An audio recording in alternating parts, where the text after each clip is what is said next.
Hello, I'm Andrew from Camp Joy, and today I'm in my own backyard where I'm going to be putting in a rain barrel to collect some water so that when it rains, instead of everything just going to the ground, I'll harvest some of that rain and then be able to use it to water my garden, to water my flowers, different things like that. So before I get started, I'd like to show you some of the tools and equipment I'll be using today to do so. First off, I bought a kit from a website that gave me all the pieces I would need to actually do the work to get the water from my gutter into my barrel. That kit came with a few different pieces, such as a hose that would extend and I can make it connect to wherever I need it to go. It also came with different plugs that will go in, and once I put holes into my barrel, these will plug it up, a nice little rubber plug, and they have threads on the inside, so the spigot will actually screw into it, and then I can have a spigot that I can turn on and off.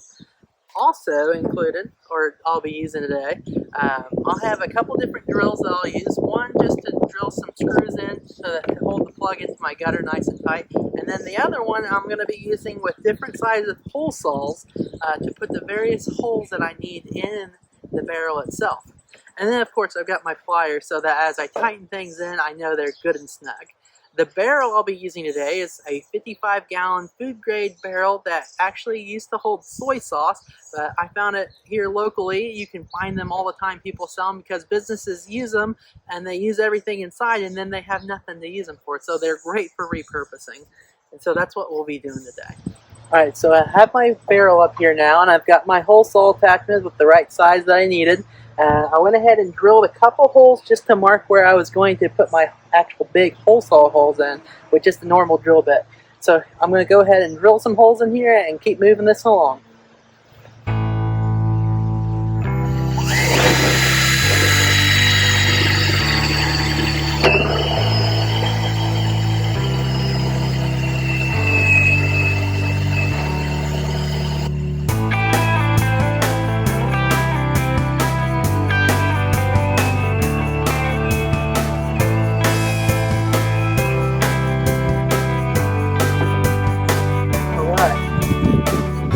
There's one.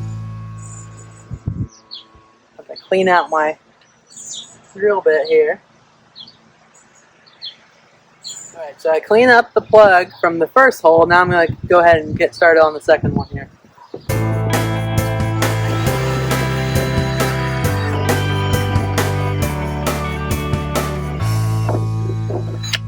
That one went much easier. One final hole to make, and it's going to go a little bit higher. This will be the hole that the water is actually going to fill the barrel from. So here I go.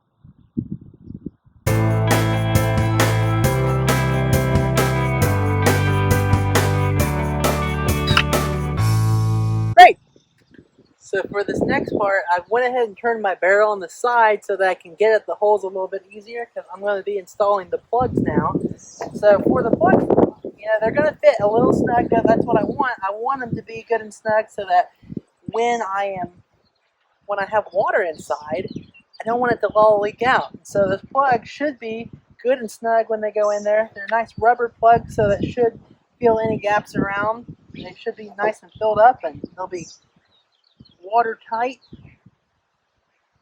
This one's going to be a little harder. There we go. That's two, and we got one more, the little bit bigger one up top here. It's going to go where my water intake will be. Three.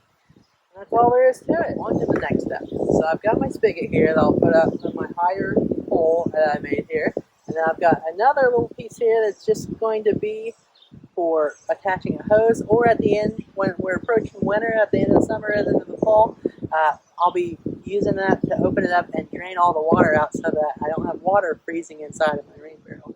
I've also got my pliers here if I need them. I may not, so we'll just have to see. So first of all, I want to make sure I screw this on the right way. There are the right ways and wrong ways. Now, these threads here are a little tighter together, whereas these are farther apart. The farther apart ones are going to be the ones that are there to attach to a hose if I ever wanted to. So I want to make sure I screw it in from the other side. So all I got to do is make sure I line up those threads and get it started right, and then spin it clockwise. So it gets nice and tight.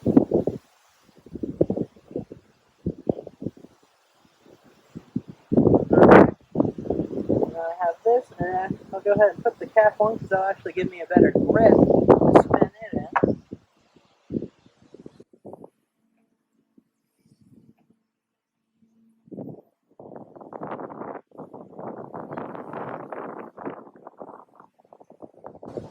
Alright, perfect.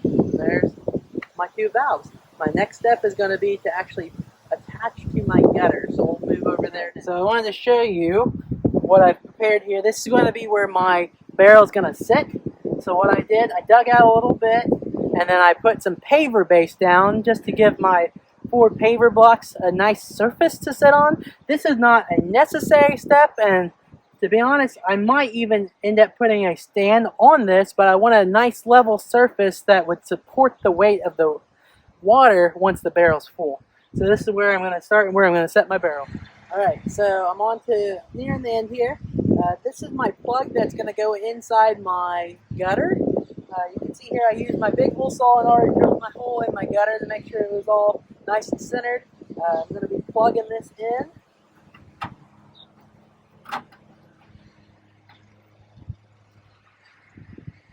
Being very careful not to cut my fingers on the metal. Okay. And then I've got a couple of screws that will go on to hold this in place on the gutter.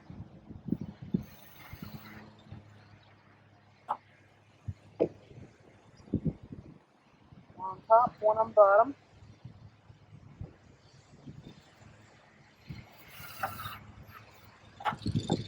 Alright. And my final step to connect to my rain barrel is to add the tubing.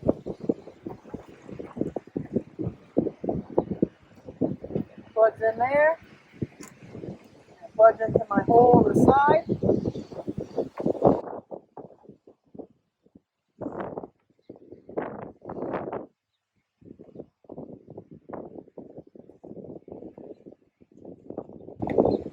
Nice and snug and fit.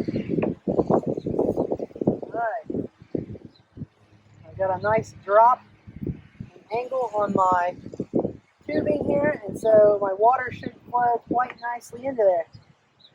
And that's all there is to it. Now, I just have to wait until the next rainstorm to see how much water I can actually collect.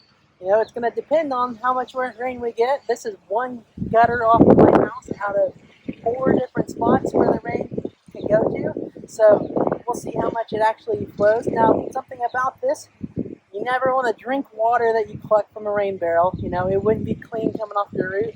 And you got to take into account where you live. Some places don't allow you to put a rain barrel. You have to make sure that it's okay with local laws and regulations before you would ever do anything like this. But now I used a kit I bought online. If you were handy and you had the ability and you had the items to do it with, you could use some normal plumbing pieces and create your own rain barrel. You can use any sort of container. I've seen them made out of containers that held chemicals for farmers or other like watering containers. You can even buy systems or link them yourself. Like I could put multiple rain barrels right next to each other that would all be connected. So there's a lot of possibilities that you can do at your own home. Get out there, try it out. Thank you very much. Thanks for listening. Thanks for tuning in. Thank you for being one of our partners. You're great. You're wonderful. We love you. Have a good one.